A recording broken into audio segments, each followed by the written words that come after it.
সাভার জাতীয় স্মৃতিসৌধে বীর শহীদদের প্রতি ফুল দিয়ে শ্রদ্ধা নিবেদন করেছেন জাতীয় সংসদের স্পিকার মেজর অবসরপ্রাপ্ত হাফিজ উদ্দিন ও ডেপুটি স্পিকার কায়সার কামাল। প্রতিনিধি নাসিম খান জানান, সকালে জাতীয় সংসদের ডেপুটি স্পিকার কায়সার কামালকে সঙ্গে নিয়ে তিনি সাভার জাতীয় স্মৃতিসৌধে পৌঁছান।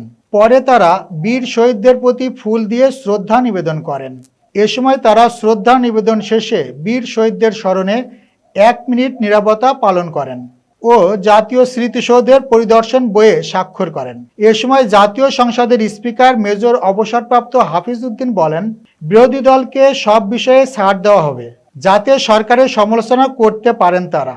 এজন্য তিনি বিএনপি থেকে পদত্যাগ করেছেন আর যেন দেশে কোনো ফ্যাসিবাদ ফিরে না আসে এজন্য সকল রাজনৈতিক দলগুলোকে তিনি ঐক্যবদ্ধ থাকার আহ্বান জানিয়ে বলেন, প্রথম দিনে সংসদে বিরোধী দলের ওয়াকআউট ঠিক হয়নি। জাতীয় সংসদের স্পিকার মেজর অবসরপ্রাপ্ত হাফিজ উদ্দিন বলেন, করার অধিকার তাদের রয়েছে। সংসদের এটি একটি প্রচলিত বিধি, প্রচলিত কার্যক্রম। তারা তাদের দৃষ্টিকোণ থেকে করেছে। না করলে ভালো হতো, প্রথম দিনে ওয়াকআউটটা না করলেই ভালো হতো। যাই হোক, সেটি তাদের বিষয়।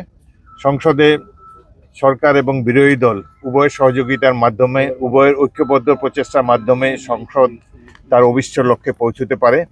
আমরা আশা করব আগামী দিনগুলোতে বিরোধী দল সরকারের সকল গঠনমূলক কর্মকাণ্ডে সহায়তা প্রদান করবেন এবং বিশেষ করে ফ্যাসিস্টদের যাতে আবার বাংলাদেশে পুনরুত্থান না হয় সেই জন্য ঐক্যবদ্ধভাবে সকল রাজনৈতিক দল যারা সংসদে আছে তারা এ ব্যাপারে কার্যক্রম পরিচালনা করবেন। আমরা একটি ঐক্যবদ্ধ জাতি দেখতে চাই, ঐক্যবদ্ধ সংসদ দেখতে চাই এবং আশা করি এই ঐক্য স্থাপন করার জন্য আমরা সক্ষম হব এবং আমরা আশা করি যে বাংলাদেশের জাতীয় সংসদ জনগণের আশা-আকাঙ্ক্ষা পূরণের জন্য সব ধরনের কার্যক্রম গ্রহণ করবে এবং বাংলাদেশকে ধীরে ধীরে উন্নতির পথে এগিয়ে নিয়ে যাবে। বিশেষ করে জনগণের অর্থনৈতিক উন্নয়ন, দেশের সামাজিক নিরাপত্তা বিধান এবং বাংলাদেশের স্বাধীনতা সার্বভৌমত্ব অক্ষুণ্ণ রাখার জন্য ত্রয়োদশ জাতীয় সংসদ সব ধরনের ভূমিকা গ্রহণ করবে। আমরা পর্যাপ্ত সুযোগ দিতে চাই।